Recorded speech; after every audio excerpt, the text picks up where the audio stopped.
Welcome to our channel. నేను మీ లక్ష్మణ్. ప్రస్తుతం అంతా పట్టున్నారు ప్రముఖ real estate expert Alluri Venkateswararao గారు. సార్ నమస్తే. నమస్కారం అండి.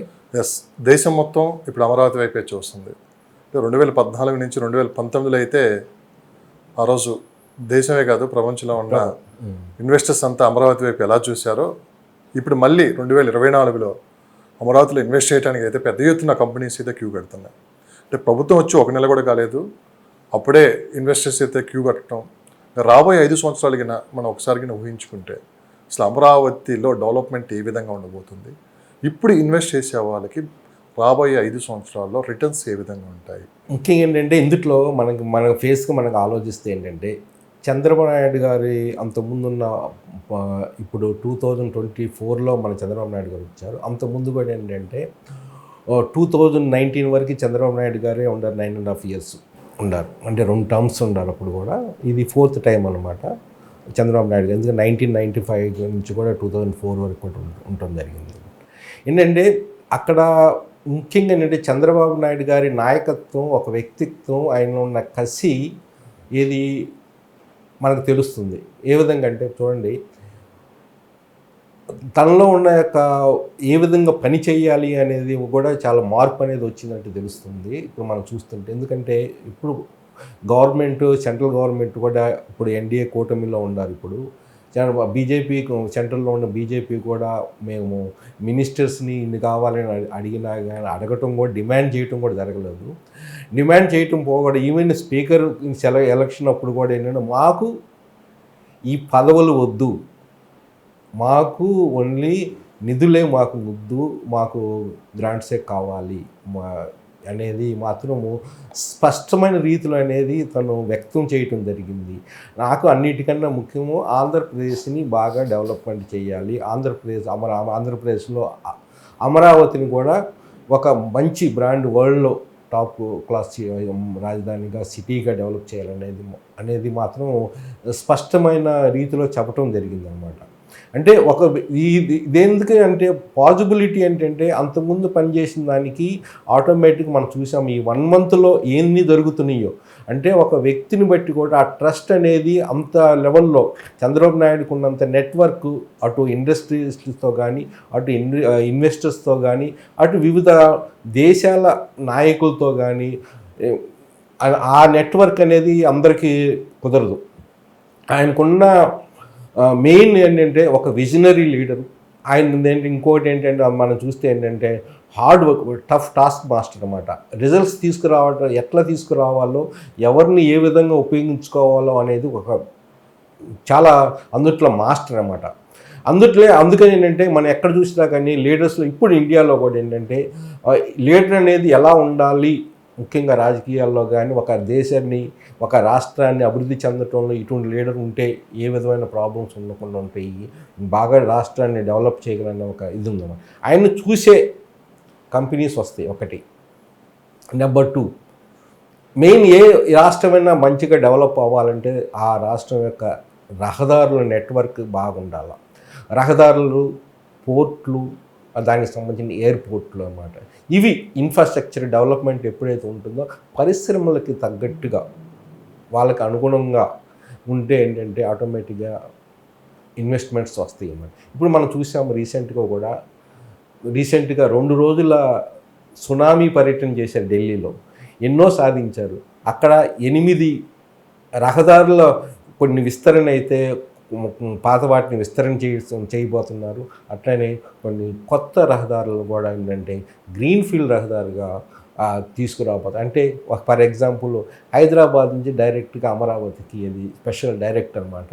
270 kilometers, 210 kilometers సుమారుగా కూడా ఏంటంటే ప్రపోజ్ చేయడం జరిగింది. యాక్సెప్టెన్స్ కూడా, అంగీకారం కూడా చేయడం జరిగింది సెంట్రల్ లెవెల్లో.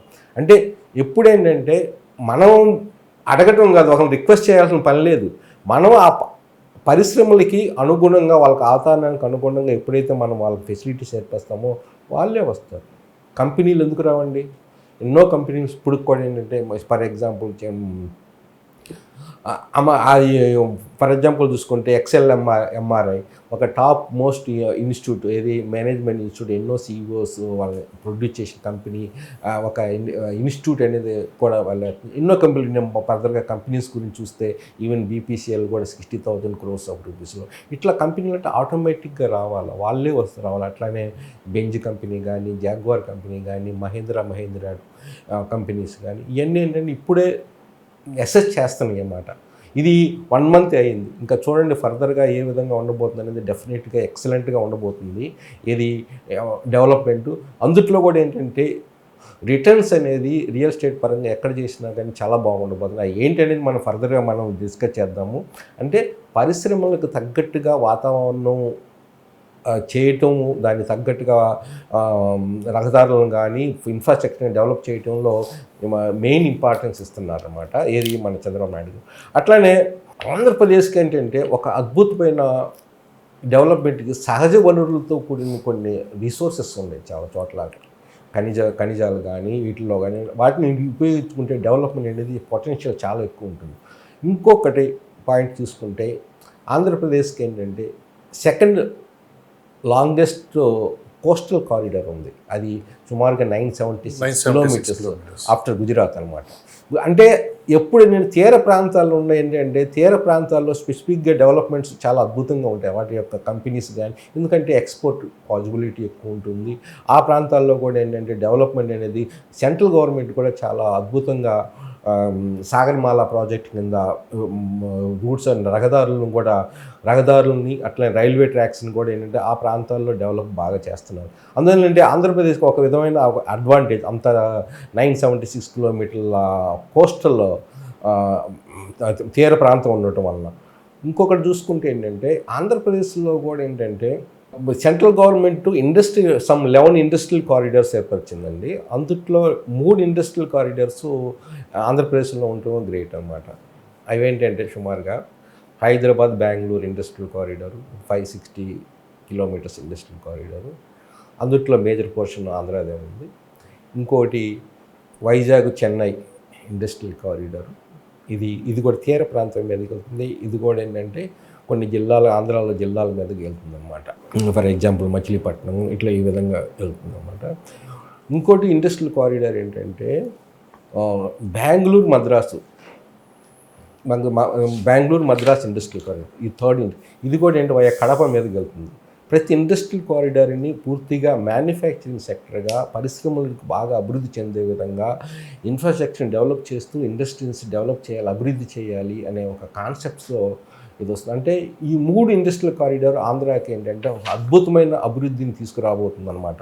అట్లనే మనం చూసాము చంద్రబాబు నాయుడు గారు ఏంటంటే ఒక వెల్త్ క్రియేటర్ అన్నట్టు చెప్పవచ్చు. మనము వెల్త్ క్రియేషన్ ఎట్లా చేస్తారంటే తనకి వచ్చిన వాటిని డెవలప్మెంట్ చేస్తున్న ఇవన్నీ ఏంటంటే దాని యొక్క రిజల్ట్స్ని ఫలితాలని సంక్షేమం మీద ఉపయోగించబోతున్నారు.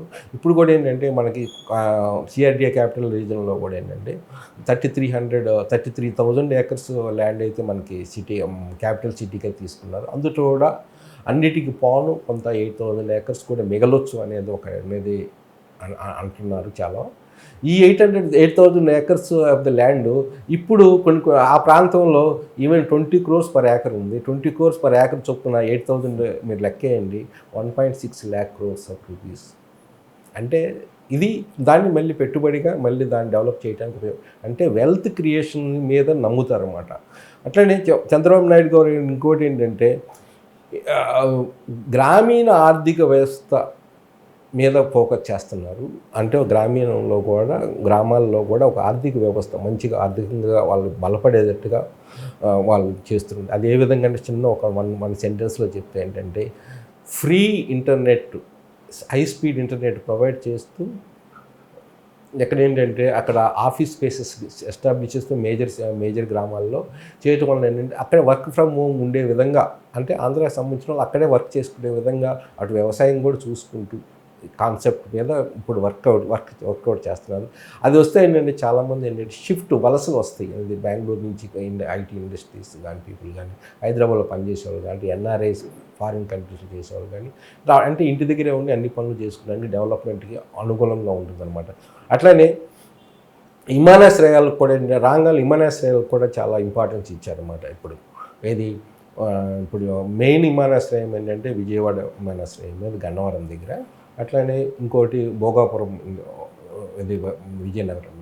ఈ రెండు వాటిని కూడా డెవలప్ చేస్తున్నారు బాగా. సో ఇంకో ప్లస్ పాయింట్ ఏంటంటే మనకి మళ్ళీ ఆ విమానయాన శాఖ మంత్రి కూడా మన ఆంధ్రప్రదేశ్ నుంచి రామానాయుడు గారు. అది ఏంటంటే అది చాలా అదొక మంచి అడ్వాంటేజ్. రామ్మోహన్ నాయుడు గారు అది ఒక మంచి అడ్వాంటేజ్ అనమాట.